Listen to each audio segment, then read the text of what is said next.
Assalamualaikum warahmatullahi wabarakatuh. Perkenalkan nama saya Mutiara Novianti. Saya dari eh, Universitas Singapura Bangsa Karawang, jurusan Pendidikan Bahasa Inggris. Di sini saya akan menyampaikan pendapat saya tentang hasil analisis saya eh, di jurnal untuk memenuhi tugas evaluasi yang berjudul Assessing Receptive and Productive Skills. Jurnal yang saya review berjudul A Study of Student Reading Performance in Two Test Formats of Summary Writing and Open-Ended Questions. Yang pertama, ada tujuan penelitian. Dari jurnal yang saya analisis tercantum, jika peneliti memiliki tujuan untuk menginvestigasi atau meneliti pengaruh penulisan ringkasan atau menulis ringkasan dengan teknik dua format tes dan pertanyaan terbuka. Selain itu, peneliti juga menyelidiki kemahiran berbahasa Inggris pada 35 siswa pasca sarjana dengan komponen membaca tes TOEFL. Jadi peneliti menambahkan komponen penelitian di dalam penelitiannya. Terus ada pertanyaan yang saya temui di jurnal yang pertama, apakah melalui dasar membaca tes TOEFL dapat meningkatkan kemampuan siswa dalam bahasa Inggris? Yang kedua, apakah dengan menggunakan teknik menulis ringkasan dan pertanyaan terbuka dapat mempengaruhi siswa dalam meningkatkan kemampuan bahasa Inggrisnya? Yang kedua, ada cara peneliti menjawab pertanyaan penelitian tersebut. Atau bagaimana sih peneliti menjawab pertanyaannya? Peneliti ini melibatkan 35 siswa pasca sarjana dari Universitas Kebangsaan Malaysia yang menjadi partisipan dalam penelitian ini. Pada bagian ini, peneliti menggunakan 3 instrumen. Yang pertama, menggunakan 3 instrumen untuk mengumpulkan data dalam penelitiannya berdasarkan pada 2 format tes, menulis ringkasan, dan pertanyaan terbuka. Tidak hanya itu, peneliti juga menerapkan teknik membaca TOEFL pada peserta guna mengidentifikasi skala tingkatan kemahiran siswa dalam berbahasa Inggris dengan instrumen yang tadi saya sebutkan. Dari tes TOEFL ini, ada 5 bagian bacaan singkat dengan terdiri dari masing-masing 10 pertanyaan. Kemudian, peneliti juga menambahkan bacaan ekspositori untuk digunakan dalam 2 format tes, menulis ringkasan dan pertanyaan terbuka. Kemudian, dari data analisis dikatakan bahwa peneliti mengkaji temuannya secara deskriptif dan statistika inferensial dengan menggunakan SPSS versi 18. Yang selanjutnya, jawaban pertanyaan penelitian atau disebut dengan temuan penelitian. Peneliti menemukan jika tes TOEFL diteliti menggunakan statistik deskriptif guna menganalisis skala penguasaan siswa terhadap materi. Skor menunjukkan dari 2 metode tersebut diteliti secara deskriptif. Pada penelitian sebelumnya, jarak interval yang didapat adalah skor interval adalah 80 hingga 100, disebut berprestasi tinggi, dikategorikan sebagai berprestasi tinggi. Kemudian yang kedua ada skor interval dengan jarak 60 hingga 79, dikategorikan sebagai berprestasi menengah. Yang terakhir ada skor interval dengan jarak 40 hingga 59 yang dikategorikan sebagai orang yang berprestasi rendah. Selanjutnya,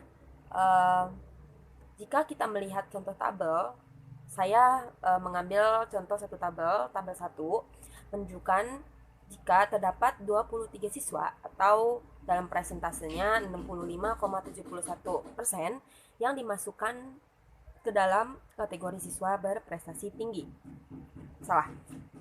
Dimasukkan pada kategori siswa berprestasi menengah.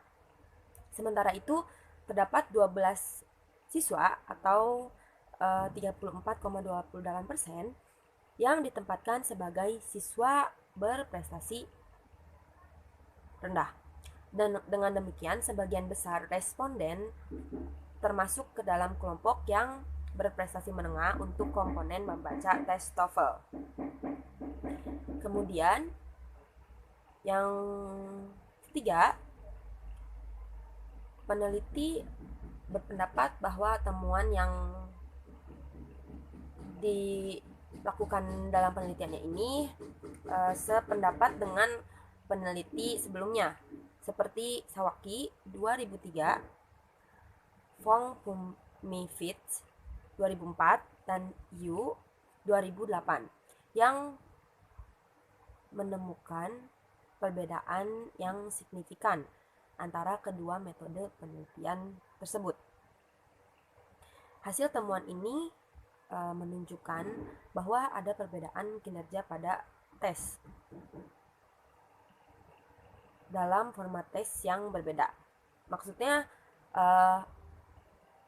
peneliti menerapkan dua teknik penelitian terhadap siswa yang sedang ditelitinya. Diterapkan pada 35 peserta tersebut. Kemudian setelah mereka melaksanakan tes tersebut, para peserta berpendapat bahwa menulis ringkasan dan pertanyaan terbuka ternyata memiliki tantangan yang berbeda-beda. Disebutkan di dalam jurnal, jika kebanyakan dari peserta memilih menulis ringkasan ketimbang pertanyaan terbuka.